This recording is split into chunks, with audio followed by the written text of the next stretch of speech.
Imposter syndrome. It can strike at any time and affect any one of us. What is it, and how can we get past it?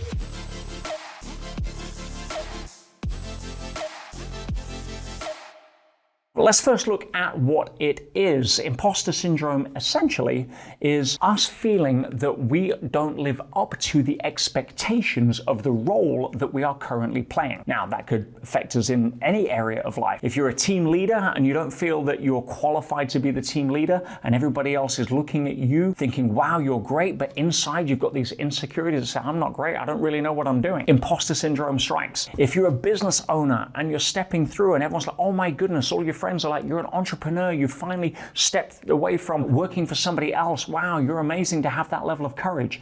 And you feel, well, you only did it because you were scared of where you were or not doing it. All of the different reasons have one common thread. We are minimizing our own sense of self in comparison to the road we are walking. How can that negatively affect us more than virtually anything else? It can't. If we are showing up in a way where we are judging ourselves to be less than, then there's not a lot we can do about that in terms of the negativity or the impact that it has on our outer world. Because even if other people are praising us, it tends to go against us. We tend to feel even more of an imposter. So rather than take it as positive reinforcement that we're on track, really is being buried deeper by other people praising us. So we have to switch that around. We have to understand that if we don't take care of imposter syndrome, it's going to have a massive negative effect on so many different areas of our life as a knock-on, because low self-esteem equals low quality of life. So where does it come from? Most of the time, imposter syndrome comes from us not having enough references for being good enough, for always having to prove to the world we're good enough and never feeling as if we're quite there.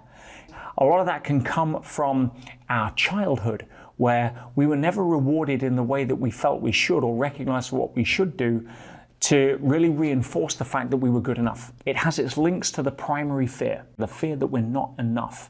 Not good enough, tall enough, short enough, rich enough, certain enough, smart enough, whatever it may be. What's your blank to fill in?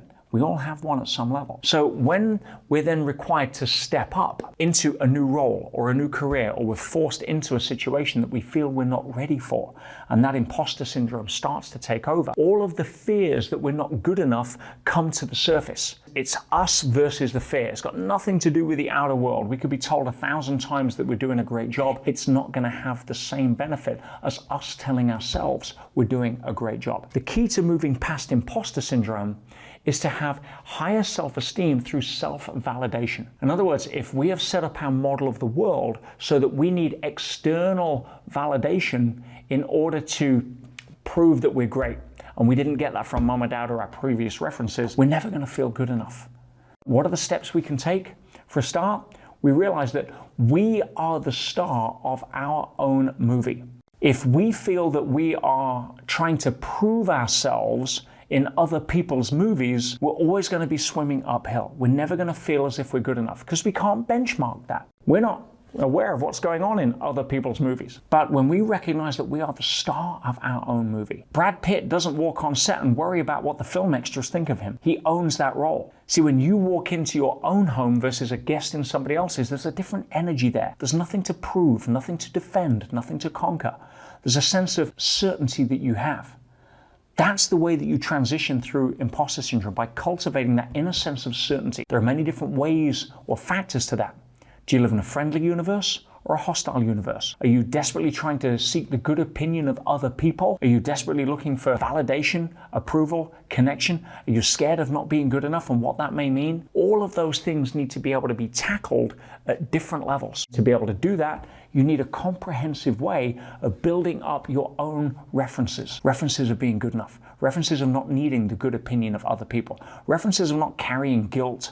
All of that stuff. On a short video, it's hard to be able to go through every single part of that. But I've spent my life, at least the last 30 years of it, being able to help people do that. And I've got a ton of resources I want to share. In fact, we have an entire 6-month program where we reinvent people from the ground up. If you've suffered imposter syndrome your whole life, you're not going to cure it on a 10-minute YouTube video, guys. But at least you've got some understanding as to what causes it and the fact there is hope and light at the end of the tunnel, not just a train coming this way. Click click below. I want to invite you to have a look at some of the resources I've got. Together, we can make you the star of your movie, have the Oscar-winning performance that you deserve, to get to the end of this incredible journey called life and think, wow, that was spectacular. That is a movie I would pay to see again. Because if that's not the conversation you're having right now, and having a blast showing up on set, acting as the star of your own movie, there's something missing. And it's nothing external, I can promise you that. Let's get that handled, and then the entire game changes at that point. Click the link below. I'm going to invite you to have a look at some of the other stuff. And together, I know we're going to make an amazing difference and get you that Oscar.